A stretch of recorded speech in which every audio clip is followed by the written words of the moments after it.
안녕하세요. 현업 디자이너의 색다른 크리에이티브와 남다른 어도비 활용법, 이 웨비나 시리즈의 진행을 맡은 어도비 강진호. 신이스입니다.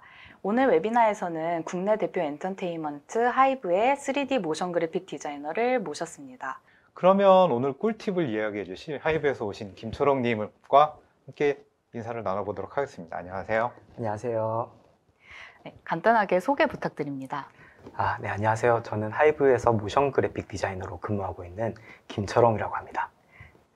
저는 타이포그라피를 베이스로 모션 그래픽, 로고 디자인까지 다양한 그래픽 디자인 분야에 작업을 해오고 있습니다. 어도비 프로그램 중에서는 일러스트레이터와 애프터 이펙트를 많이 사용하고 계신 것 같은데요. 앞으로 이제 모션 그래픽 관련해 가지고 설명 주실 애프터 이펙트 같은 경우는 조금 난이도가 높다 보니까 혹시 이제 작업하시는 작업 중에 일러스트레이터 관련해 가지고 팁을 먼저 공유해 주시면서 오늘 세션 시작해 주실 수 있으실까요?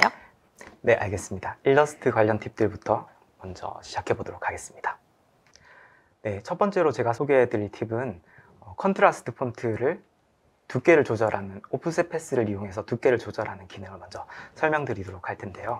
폰트 디자인 규칙 중에 한 가지가 보통 가로 획의 두께가 세로 획의 두께보다 얇게 되어야 된다는 규칙이 있습니다.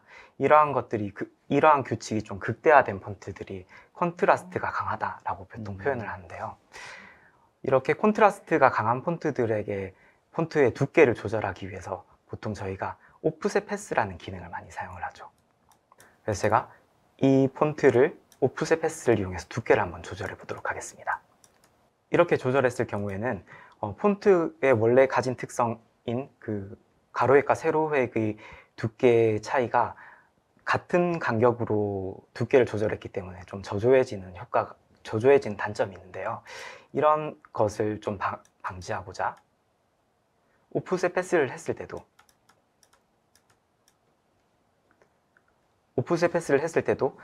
폰트의 특성을 전혀 잃지 않는 방법이 있습니다.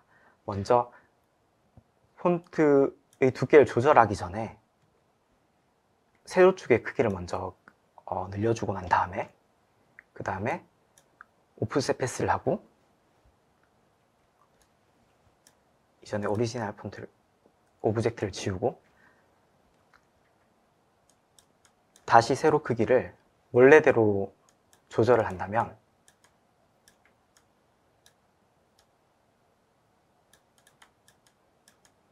아까 동일한 두께로 조절했던 폰트와는 달리 두께 조절을 했음에도 폰트의 특성을 잃지 않고 그대로 조절을 할 수 있는 그런 팁들이 되겠습니다. 사실 오프셋 패스를 하면은 말씀하신 것처럼 전체 패스를 두껍게 만들기 때문에 네. 지금 세로 가로획들이 다 같이 두꺼워졌었는데 이렇게 늘리신 다음에 오프셋 패스를 하고 줄이셔가지고 느낌이 확실히 다른 것 같아요. 지금 보면은 가로선들이 조금 더 가늘잖아요. 잘 안 보이실 수도 있겠지만 자세히 보시면 저 크자만 봐도 저기서 확인하실 수 있어요. 크의 그 가운데 획이 상당히 가늘게 작업이 된 거거든요. 이거는 가독성 면에서도 상당히 중요할 것 같아요. 네, 맞습니다. 이런 가독성 부분에서도 그렇고 폰트의 특징을 그대로 유지하는 부분도 그렇고 하지만 여기서 한 가지 주의해 주실 점이 아무래도 오프셋 패스를 하다 보니까 여기 에라는 글자 부분처럼 뭉쳐있는 부분이 있는데 이런 부분만 조금 직접 선택 툴을 이용해서 조절을 해주시면 조절을 해주시면 될 것 같습니다. 미리 제가 이 세 가지의 폰트를 이용해 가지고 방금 말씀드린 기능을 이용해서 두께 조절한 이미지들을 보여드리도록 하겠습니다. 아랫부분과 비교했을 때 확실히 폰트의 특징이 그대로 살아나면서 두께 조절이 되는 그런 것을 보실 수 있습니다. 네, 제가 소개해드릴 두 번째 일러스트 꿀팁은 트랜스폼 이치라는 기능을 활용하는 것인데요. 보통 이 기능을 많은 사람들이 직접 사용하고 있지 않았고 저도 여태까지는 거의 사용하고 있지 않았었습니다. 근데 얼마 전에 이 기능을 한번 이용해 보면서 컨트롤 시프트 알트 D를 이용해서 이 기능을 활성화시키면 예를 들어서 제가 각도를 조절했을 때 그냥 조절하는 것과는 다르게 각각의 오브젝트의 독립된 엑시스를 이용해서 그 오브젝트의 각도가 조절된다는 것을 알 수가 있습니다. 이러한 특징을 어디에 써먹어 볼까라고 생각을 하다가 하나의 시나리오로 제가 이런 사진들을 이용해서 뭐 메뉴판을 만들었다고 했을 때 클라이언트가 이제 가로 배치보다는 세로 배치로 바꾸고 싶어요 라는 수정사항을 줬습니다. 그러면 제가 이거를 하나하나 이런 식으로 세로 배치로 바꾸는 방법도 있겠지만 아까 보여드린 트랜스폼 이치 기능을 활용해서 먼저 한 번에 세로로 돌리고 트랜스폼 이치 기능을 이용해서 이렇게 각각의 오브젝트를 각각의 독립된 액시스로 회전을 하게 되면 이미지가 세로로 배치가 되는 것을 볼 수 있습니다. 두 번째 시나리오로는 저희가 이런 어떤 편집이 된 텍스트 같은 것들이 있을 때 이 텍스트의 순서가 어떤 실수로 인해서 리버스 되어야 되는 상황이 있을 수도 있습니다. 정렬을 다시 해야 되는 거죠? 네, 그렇습니다. 네. 그래서 순서를 이게 원래라면은 제일 마지막에 갔어야 했고 이게 제일 처음에 갔었어야 했는데 하면서 이렇게 하나하나 돌리는 것보다는 전체를 잡고 180도 회전을 한 다음에 트랜스폼 위치를 이용해서 180도 회전을 해줍니다. 오, 이건 진짜 꿀팁인 것 같아요. 사실 많은 분들이 저렇게 일일이 수작업 하셨을 거거든요. 이 트랜스폼 위치 같은 경우는 상당히 재밌는 것 같아요. 근데 지금 보여주신 트랜스폼 위치처럼 비슷하게 동작하는 툴이 하나가 있거든요. 그게 뭐냐면 저희 쪽에서는 반복이라고 있어요. 그래서 그 부분을 잠깐 소개를 해드릴게요. 좀 전에 트랜스폼 위치 같은 경우에는 오브젝트에서 변형에 개별 변형이라고 한글 버전에서는 이렇게 돼 있어요. 그래서 만약에 한글 버전 사용하시는 분들은 여기서 찾아보시면 될 것 같고, 지금 보여드리려고 하는 기능은 반복이라는 기능이에요. 영문 버전에서 리피트라고 돼 있거든요. 그래서 여러 개를 한 번에 여러 개를 한 번에 복사를 해서 작업을 할 수가 있거든요. 이렇게 반복이 되는데, 지금 트랜스폼 위치 같은 경우도 아까 한 오브젝트를 다 자기만의 축을 중심으로 회전을 시켜서 모든 오브젝트를 변형을 준 거였잖아요. 이 리피트로, 이 반복으로 하게 되면 그것과 비슷한 효과를 낼 수 있어요. 그래서 반복되어 있는 오브젝트를 선택하고 얘를 회전을 주면 지금 현재 이걸로 반복된 모든 오브젝트가 다 동일한 효과를 먹는 거예요. 그래서 만약에 이 정도 작업이 필요하다 그러시면 트랜스폼 위치를 쓰셔도 되고, 지금 보시는 것처럼 오브젝트에서 반복해서 이런 격자, 이 기능을 활용하셔도 됩니다. 그럼 이제 또 마지막 팁이 하나 더 있으시죠? 일러스트레이터에서. 네, 그것도 그렇습니다. 보여주시죠. 네, 세 번째 일러스트 꿀팁은 설정할 수 없는 단축키를 설정을 해서 보다 간편하게 사용하는 방법인데요. 저는 일러스트에서 가장 많이 사용하는 기능이 패스파인더 기능과 얼라인 기능이 있습니다. 그런데 지금 화면을 보시면 얼라인이나 패스파인더 패널까지 이렇게 마우스가 계속 왔다 갔다 반복해야 되는 상황이 없어서 이걸 단축키로 설정해 볼 수 있는 방법이 없을까라고 생각을 하다가 단축키 설정을 들어가 봤는데 여기에서는 얼라인먼트에 관한 단축키를 설정할 수 있는 방법이 없었습니다. 그러다가 제가 일러스트의 액션 기능을 한번 사용을 하게 됐었는데 액션 기능에 단축키를 사용할 수 있는 방법이 있더라고요. 액션을 로컬을 하고 여기에서 펑션 키를 지정을 할 수가 있습니다. 예를 들어서 제가 하나의 액션을 리코딩을 한다라고 생각을 하고 여기서 두 가지의 오브젝트를 선택하고 가로 센터 정렬을 했을 때 이 액션의 옵션을 보시면 가로 센터 정렬에 관한 액션에 제가 단축키를 F2번부터 F12번까지 설정할 수 있는 이런 방법이 있습니다. 그래서 제가 이런 방식으로 여기 액션 창을 보시면 오른쪽 등 여러 가지 단축키를 미리 지정을 해놨었는데요. 이 기능을 이용해서 마우스가 왔다 갔다 하지 않더라도 단축키로 센터 정렬을 할 수 있습니다. 사실 저렇게 마우스 잠깐 움직이는 것도 엄청난, 모아보면 사실상 많은 시간이 들어가긴 하는 거거든요. 그래서 이 팁도 상당히 좋아하실 것 같아요. 그 단축키 설정에서 정렬이나 뭐 패스파인더 같은 경우에 전체를 다 지정을 할 수 없기 때문에 많은 분들이 불편해 하시는데 이런 꿀팁 감사드립니다. 이렇게 얼라이먼트를 단축키로 지정을 할 수 있기 때문에 생기는 이점 중에 한 가지가 아트보드에도 그 얼라이먼트로 가운데를 중앙 정렬을 할 수가 있거든요. 각각의 오브젝트를 각각의 아트보드 센터에 정렬시키는 방법도 수월하게 진행을 할 수가 있고, 이런 객체들의 그 얼라이먼트도 단축키로 쉽게 빠르게 진행을 할 수 있는 것 같습니다.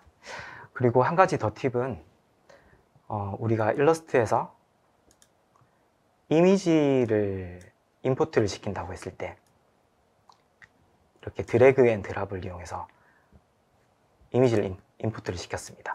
그러면 저희가 이 이미지 임포트 시킨 이미지들을 하나하나 다 살펴보기 위해서 이렇게 마우스를 하나하나 펼쳐봐야 되는 과정이 있었는데, 이것도 그 기준 정렬이라는 것을 이용해서 하나를 기준을 정렬하고 간격이 0이 되게 하는 얼라이먼트를 설정을 하게 되면 한 번의 이미지가 이렇게 펼쳐지게 되는 그런 꿀팁도 있습니다. 네, 꿀팁 감사드립니다. 이런 지금 정렬 같은 거를 단축키로 한다거나 아니면 마지막에 이미지를 불러와서 펼치는 꿀팁은 정말 좋은 것 같아요. 특히 인디자인 같은 경우에는 저렇게 이미지를 불러올 때 하나씩 배치를 할 수 있는 기능이 있거든요. 근데 일러에는 그 기능이 아직 안 들어와 있어요. 그래서 그 부분은 좀 불편했었는데 지금 철옥님께서 얘기해 주신 팁으로 활용하시면 다른 분들도 편하게 쓰실 수 있을 것 같고요. 저는 이왕 패스파인더 얘기가 나온 김에 패스파인더랑 비슷하면서 다르게 활용할 수 있는 좀 뭔가 새로운 기능은 아니지만 여러분들이 잘 안 쓰시는 기능 하나를 소개시켜 드리고자 합니다. 그것은 쉐입 도구라고 하는 건데요. 지금부터 한번 보여드릴게요.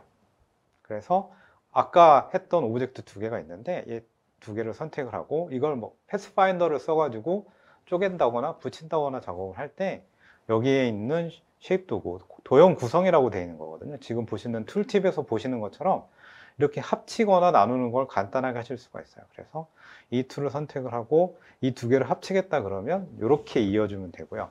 또는 여기에서 이 선을 지우겠다 라고 하면 이렇게 지워져서 사실상 이 오브젝트는 두 개가 나눠지게 되는, 그래서 패스파인더를 안 쓰고 여러분의 마우스로만 작업하실 수 있는 그런 기능들도 있어요.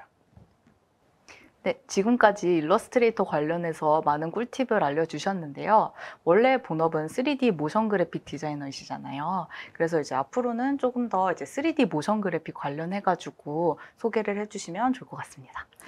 네, 3D 모션 그래픽에서 3D 부분에 있어서는 여태까지 다양한 툴들이 나와 있는데, 많은 툴들이 나와 있음에도 불구하고 현재까지 그 모션 그래픽의 파이프라인은 3D 툴에서 2D 컴포지팅 툴로 넘어가서 작업을 마무리 짓는 것으로 고정이 되어 왔습니다.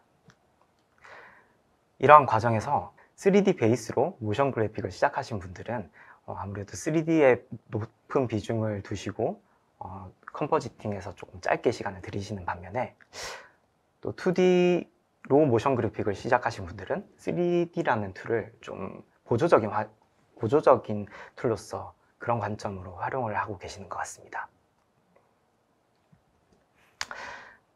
우리가 이제 디자인을 하면서 깨달았던 많은 것들 중에 한 가지가 퀄리티와 시간, 그리고 가격은 다 함께 갈 수 없고 반비례하는 관계일 수밖에 없다라는 것을 다들 알고 있는데요.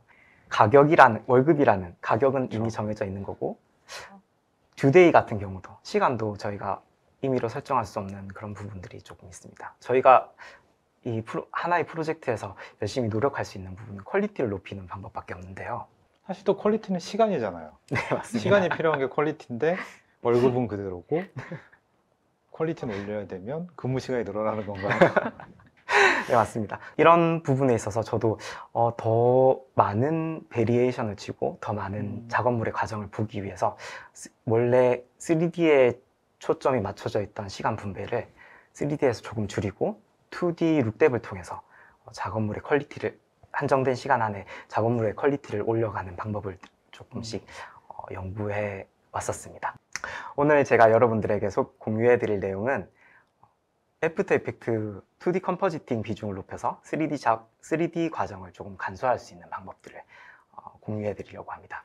그러면 결국 사실 이 3D라는 게 지금 현재 3D 위주의 파이프라인 같은 경우는 뭔가 수정 작업이라든지 그런 게 있을 경우에 렌더링을 처음부터 다시 해야 되는 그런 것들이 있어서 그런 부분들을 떼서 좀 더 렌더링이나 수정이 쉬운 2D 쪽으로 옮겨가서 작업하신다는 그런 식으로 이해하면 될까요? 네, 맞습니다.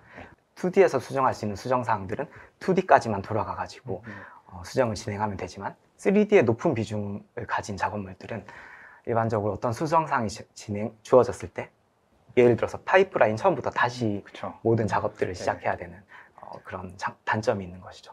그래서 작업 비중을 2D에 조금 더 가져가는 것이 효율적이라고 볼 수 있을 것 같습니다. 네, 오늘 팁들을 공유드리면서 사용할 예제는 지금 보시는 영상인데요. 이 영상은 제가 늑대의 송곳니를 이용해서 만들어 본 액세서리와 그 액세서리를 가지고 릴스를 만들어 본 영상입니다. 왼쪽에 보시는 영상이 3D에서 렌더를 걸어서 바로 보는 그런 이미지이고, 오른쪽에 보이시는 영상은 이제 애프터 이펙트에서 2D 룩뎁을 마친 영상입니다. 보시면은 지금 볼륨 라이팅이나 발광하는 글로우와 같이, 그리고 색깔이 변하는 이런 이펙트들과 같이 3D에서 시간이 오래 걸리는 작업물들을 2D에서 해결하는 방식으로 작업이 진행되었습니다. 그러니까 왼쪽 화면 같은 경우에는 완전히 3D 파이프라인에서 끝난 상태인 거고 네. 그 작업물을 이제 애프터 이펙트로 가져와서 여러 가지 이펙트를 주시는 게 훨씬 더 효율적이었다. 네. 그리고 또 결과물도 훨씬 더 나은 그런 것들이 나왔다라는 말씀이신 것 같아요. 네. 애프터 이펙트 시연을 보여드리기에 앞서서 제가 3D에서 어떻게 AOV를 세팅했는지 그것부터 먼저 설명을 드리도록 하겠습니다. 지금 보이시는 영상이 3D 뷰포트 렌더링을 건 이미지고요. 이 프로젝트 파일의 구조는 제가 이 액세서리에서 따로 분리를 해야 될 오브젝트들을 눈, 그 다음에 늑대의 몸체, 그리고 늑대를 감싸고 있는 리본, 그리고 송곳니 부분, 그리고 마지막으로 충격을 받으면서 이제 퍼지게 될 파티클 오브젝트, 이렇게 5가지 오브젝트를 분리를 했고요. 각각의 오브젝트에 이제 오브젝트 태그를 걸어서 아이디를 지정을 해줬습니다. 이렇게 세팅된 프로젝트 파일을 가지고 AOV 채널을 뷰티, 그 다음에 리플렉션, 그리고 빛이 직접적으로 받는 스페큘러 라이팅, 그 다음에 각각의 방금 전에 오브젝트 아이디를 지정했었던 퍼즐 매트, 그리고 발광하는 채널인 에미션 채널, 그리고 각각의 면의 벡터 값을 보여주는 노멀 채널, 뎁스, AO, 범프 등 10가지 채널로 분리를 해서 렌더를 걸었습니다. 그럼 이렇게 분리된 재료들을 가지고 애프터 이펙트에서 컴포지팅을 하는 과정을 보여드리도록 하겠습니다. 그럼 혹시 3D 프로그램은 어떤 프로그램을 쓰고 계신가요? 저는 시네마4D라는 프로그램을 사용하고 있습니다. 하지만 이 프로그램 자체가 3D 프로그램들 같은 경우는 대부분 기술 평준화가 다 되어 있고 비슷한 용어들이 많이 있기 때문에 굳이 시네마4D가 아니더라도 이런 AOV 채널을 나누는 것에 대한 이해도는 어느 3D 툴을 사용하시는 분들이 보시더라도 다 이해를 하실 수 있을 것 같습니다. 네, 애프터 이펙트에서 이제 렌더링된 EXR 시퀀스를 임포트 해 보겠습니다. 여기서 컴포지션을 생성해주는 항목에 체크를 해주시고요. 임포트를 하고 나면 이제 컨택트 쉿과 어셈블이라는 컴프가 만들어집니다. 컨택트 쉿 같은 경우에는 단순하게 지금 어떤 채널들이 이 EXR에 포함되어 있는지를 병렬적으로 보여주는 그런 컴프이고요. 지금 어셈블이라는 컴프가 저희가 이제 메인으로 그 컴포지팅을 할 컴프인데, 지금 같은 경우는 지금 보여드리는 시연은 이제 룩뎁을 이용한, 룩뎁이 메인인 시연이기 때문에 150장의 시퀀스를 다 사용하지 않고 특정 한 시퀀스만 사용해서 시연을 보여드리는 점 이해 부탁드리겠습니다. 지금 컨택시스를 불러오시는 이유는 그냥 단순한 참고용이라고 보면 될까요? 아, 네. 그 어떤 채널들이 있는지 한번 음. 보여드리고 싶어가지고 같이 체크를 해서 가지고 왔습니다. 네, 저는 3초의 한 프레임을 사용해서 컴포지팅을 할 거고요. RGBA 채널 같은 경우에는 지금 리니어 방식의 컬러 스페이스와 좀 감마 값이 다른 부분이 있기 때문에 불필요한 채널입니다. 이것은 삭제해 주도록 하겠습니다. 그리고 솔리드 레이어를 하나 꺼내서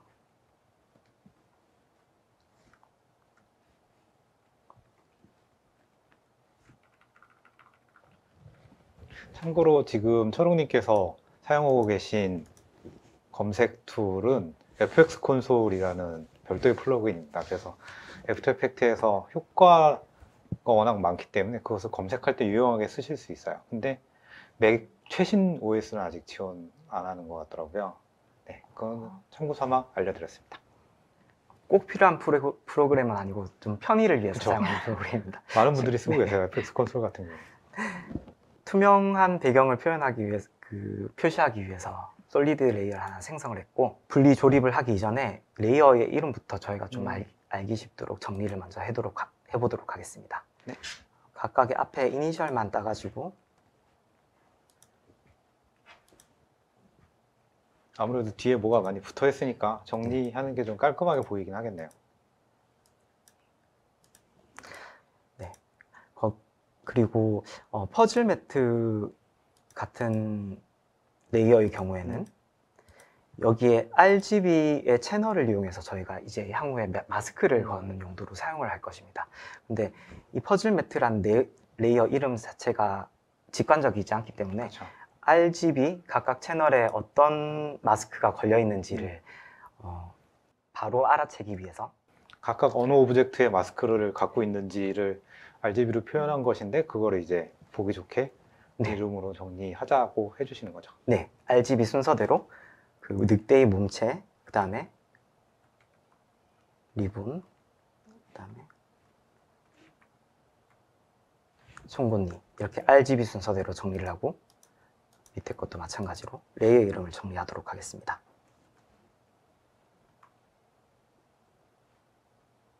그 다음에 파티클, 녹색이니까 파티클, RGB 순서대로 이렇게 되어 있는 거라고 보시면 될 것 같아요.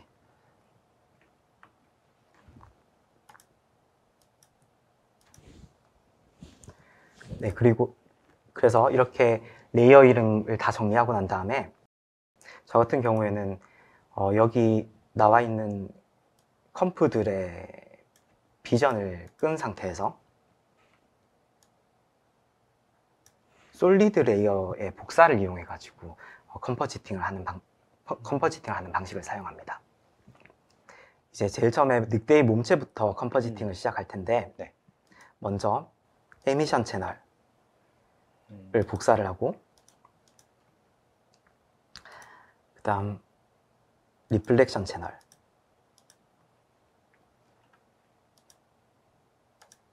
그리고 스페큘러 라이팅 채널, 이렇게 세 가지를 복사한 다음에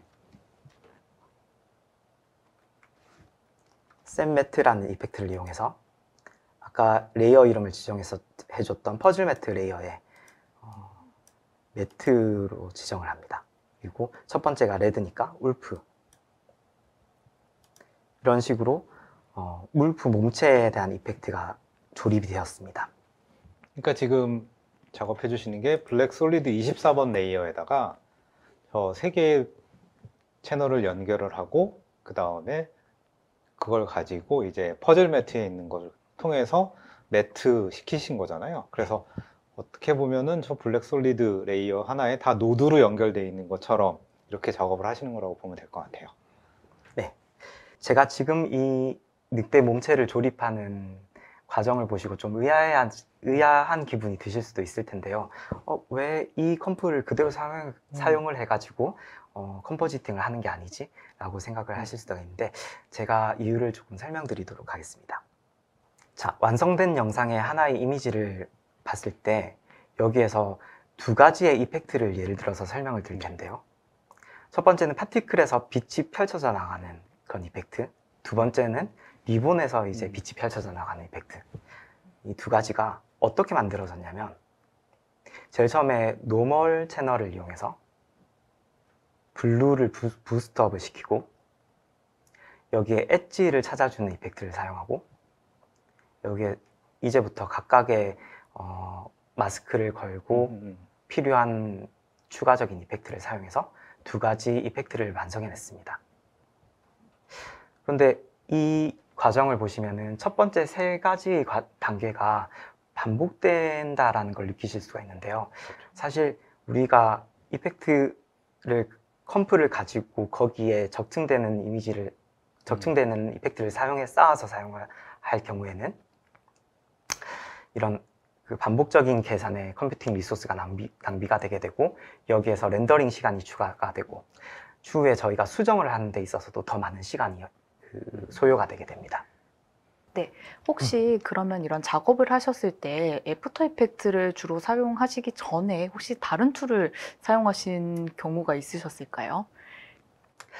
저는 사실 한동안 애프터 이펙트를 대체하기 위해서 노드 베이스 프로그램을 좀 공부를 했었던 적이 있었는데요. 물론 지금은 다시 애프터 이펙트로 돌아왔습니다. 다행입니다.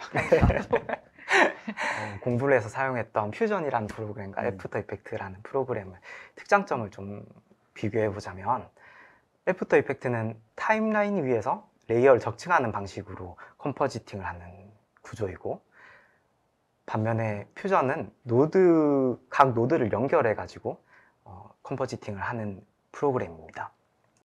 이 두 가지의 특징 때문에 애프터 이펙트는 시간의 흐름을 좀 수월하게 할 수 있다라는 장점이 있고 반면에 퓨전은 구조를 한눈에 파악하기가 수월하다라는 장점이 있습니다. 이 구조적인 장점에서 파생되는 것 중에 한 가지가 노드를 연결해서 하나의 이펙트를 만들게 되면은 그것을 각 노드에 연결을 시켜가지고 반복되는 자원의 사용 없이 각각의 이펙트들을 효율적으로 관리를 할 수 있다는 장점이 있는데요. 다시 제가 애프터 이펙트를 사용하게 되면서 이 노드의 장점을 애프터 이펙트에서 조금 활용해 볼 수 있지 않을까라는 고민을 하다가 생각해낸 방식이 레이어를 복제하는 그런 이펙트들을 사용하면 어떨까라는 생각이 들었습니다. 레이어를 복제하는 이펙트들 중에서는 애프터 이펙트에 기본적으로 깔려있는 이펙트들이 컬큘레이션, 블렌드, 셋 채널 이런 이펙트들이 있는데 이 이펙트들은 32비트 채널 32비트 뎁스에서는 제대로 동작하지 않는다는 단점이 있어서 어쩔 수 없이 이번 시연에서는 사파이어사의 사파이어 레이어라는 플러그인 혹은 레드 자이언트사의 유니버스 모드라는 플러그인 이 두 가지 중에 한 가지를 가지고 예제를 설명을 드릴까 합니다. 혹시 유료일까요? 무료일까요? 두 가지 다 유료이긴 합니다. 네. 감사합니다. 하지만 레드 자이언트사의 유니버스 모드라는 플러그인은 3D 유저들 중에서 시네마포드 유저들이라면 넥슨1이라는 각 그 요금제를 통해서 3D를 사용하면 거기에 같이 포함되어 있는 이펙트로 사용할 수 있습니다. 네, 감사합니다. 네, 앞서 설명드린 방식으로 솔리드 레이어를 오리지널 레이어를 복사하는 방식으로 해가지고 눈, 그리고 파티클, 그리고 리본, 송곳니 등 각각의 개체들을 분리를 시켜줬습니다. 지금은 이 오브젝트들이 리플렉션 스페큘러 그리고 에미션 라이팅 이 세 가지의 레이어가 합쳐진 상태로 각각의 객체들에게 마스크가 씌워진 상태라고 볼 수 있습니다. 이 상태가 유지됨으로써 인해서 가지는 장점은 스페큘러 라이팅에 제가 만약에 이펙트를 넣는다라고 했을 때 그 스페큘러 라이팅에 연결되어 있는 다른 레이어들이 모두 영향을 받는다라는 장점이 있을 것입니다. 마치 노드를 걸어 놓은 것처럼 동작을 한다라고 이해를 하면 되겠네요. 네, 그렇습니다. 그래서 지금 보신 보신 이 이미지에서 링킹된 오리지널 레이어인 스페큘러 채널에서 감마 값을 조절한다든지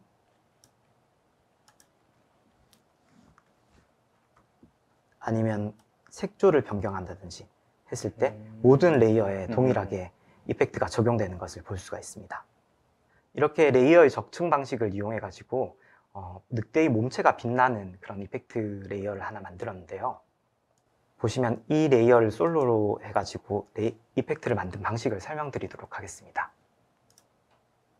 제일 처음에 에미션 채널을 복제를 해가지고 이 채널에 앰비언트 오클루전 마스크를 걸고 그 다음에 송곳니 부분을 없애는 마스크를 걸고 세 번째로 노멀 맵의 블루 채널에 마스크를 걸어서 여기에서 이제 발광하는 이펙트인 글로우 라이트를 넣고 색조를 조절하는 방식으로 늑대 몸체가 빛나는 레이어 이펙트를 하나 추가를 했습니다. 그럼 이제 저 부분의 옵션을 조절하면 연결되어 있는 레이어들에 다 효과가 적용이 같이 변경이 되는 그런 식으로 연결된 작업이라고 보면 되겠네요. 네, 그렇습니다. 레이어 방식을 조금 더 노드에 가깝게 그렇죠. 네, 파라메트릭하게 이용하는 그런 파이프라인이라고 생각해 주시면 되겠습니다. 네, 앞서 보셨던 컴포지팅 프로세스가 끝나고 이제 2D 볼륨 라이팅 이펙트에 대해서 조금 더 심화 있게 들어가 볼 예정인데요. 지금 보이시는 이 이미지에서 3D에서 제가 이렇게 볼륨 라이팅을 넣는다고 했을 때는 굉장히 많은 렌더링 시간과 수정에 많은 노력이 좀 할애가 된다라는 점 때문에 저 볼륨 라이팅을 2D에서 어떻게 만들어 볼 수 없을까라고 생각을 궁리를 좀 해봤습니다. 이런 2D 볼륨 라이팅 같은 경우에 이미 방사형으로 빛이 펼쳐지는 이펙트들이 기존의 샤인이라든지 사파이어 레이라 같은 기존 플러그인들이 있습니다. 근데 이 플러그인들 같은 경우에는 왼쪽의 이미지와 같이 빛이 일직선으로 뻗어나가는 그런 효과에는 이런 효과는 충분히 연출을 할 수 있지만 오른쪽 이미지 같이 볼륨 라이팅이 펼쳐지면서 도중에 컬리전이 생기면서 빛이 가려지는 이런 이펙트 이런 상황을 연출하기에는 좀 불가능한 부분이 있는데요. 사실 저 부분은 빛의 회절이라든지 이런 것들까지 다 계산을 해야 돼서 많은 분들이 다 뭐 레이트레이싱이나 이런 식으로 3D에서 렌더링을 보시는 거잖아요. 네, 맞습니다. 보통 3D 상에서 포그를 넣거나 네. 스캐터링 같은 네. 이펙트들을 이용해 가지고 저런 부분을 연출을 하는데 컴퓨팅 시간이 너무 많이 오래 걸리기 때문에 노이즈도 좀 많이 발생을 하고 2D 렌더링 걸고 난 다음에 퀄리티가 조금 저하되는 그런 부분들도 좀 있습니다. 그래서 이 볼륨 라이팅을 애프터 이펙트에서 어떻게 연출을 해볼까라고 생각을 해보다가 이렇게 컬리전 되는 오브젝트의 마스크에 레이 이펙트를 걸어가지고 이것을 매트로 활용해 볼 수 있는 방법이 없을까라고 생각해 봤습니다.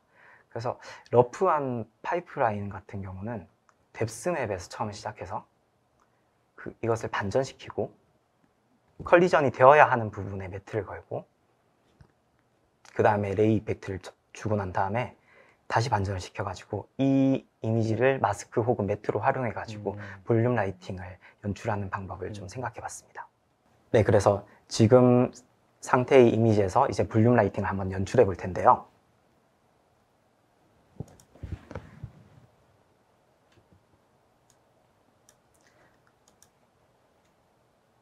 먼저 아까 말씀드린 대로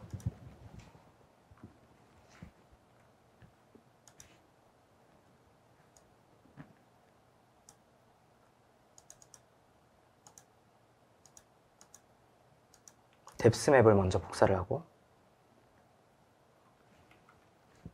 반전을 시킨 다음에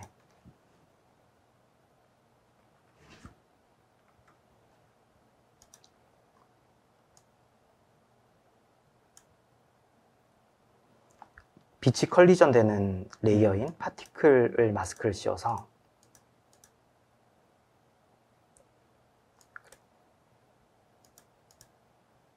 마스크를 씌우고 솔리드 컴포짓을 이용해서 알파 부분을 다 채우고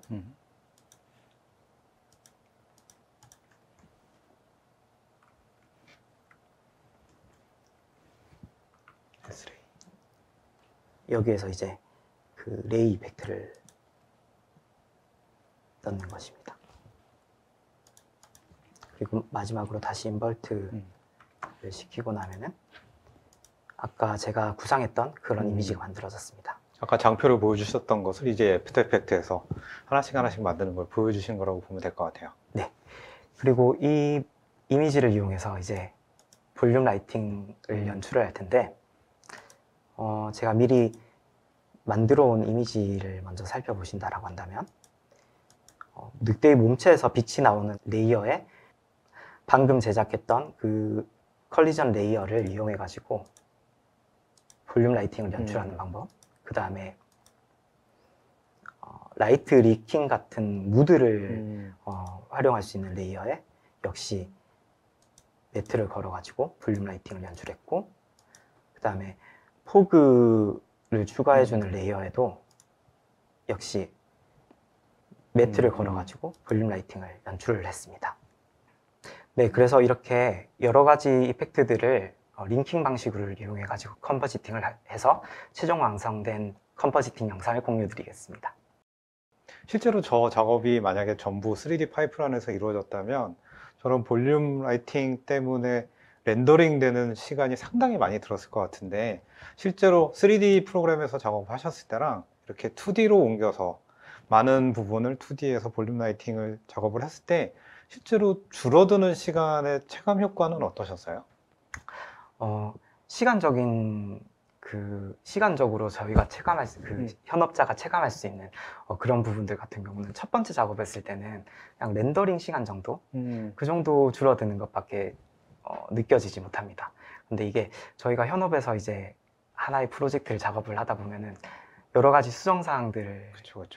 위기들을 마주치게 되는데, 그 위기들을 마주쳤을 때 수정사항이 3D에서부터 다시 진행되어야 하는 수정사항인 것과 제가 2D에서 많은 시간을 할애해가지고 2D 과정에서 주어진 수정사항을 다 진행할 수 있는 것에는 굉장한 피로도의 차이가 크기 때문에 어떻게 보면은 프로젝트를 핸들링 하는 데 있어서 2D 룩 대비에 조금 더 많은 시간을 할애하는 게 더 효율적이지 않을까라는 생각이 듭니다. 그렇죠. 뭐 사실 뭐 한 번에 오케이 되면 네. 다 좋은 거잖아요. 한 번에 오케이 되는 경우가 거의 없기 때문에 이런 부분들을 처음부터 다시 3D 파이프안으로 되돌아가서 렌더링하고 하는 것보다 이렇게 2D 쪽으로 많이 옮겨 놓게 되면 이런 것들이 뭐 수정이 누적되거나 할 때 훨씬 더 용이하게 작업을 할 수 있다라는 게 오늘 팁의 핵심인 것 같아요. 네, 사실 많은 이 작업을 3D 파이프라인에서 처리를 했다면 상당히 오랜 시간이 걸렸을 거예요. 이런 한 번의 작업으로는 이걸 느낄 수 없었지만, 사실 지금 얘기해 주신 것처럼 실제 많은 디자이너 분들이나 작업하시는 분들은 수정을 거듭하고 계시기 때문에 이런 것들이 이제 2D에서 룩 대비 2D에서 이루어진다면 렌더링 시간도 절약할 수 있고 피로도도 줄일 수 있는 이런 팁을 공유를 해 주셨습니다.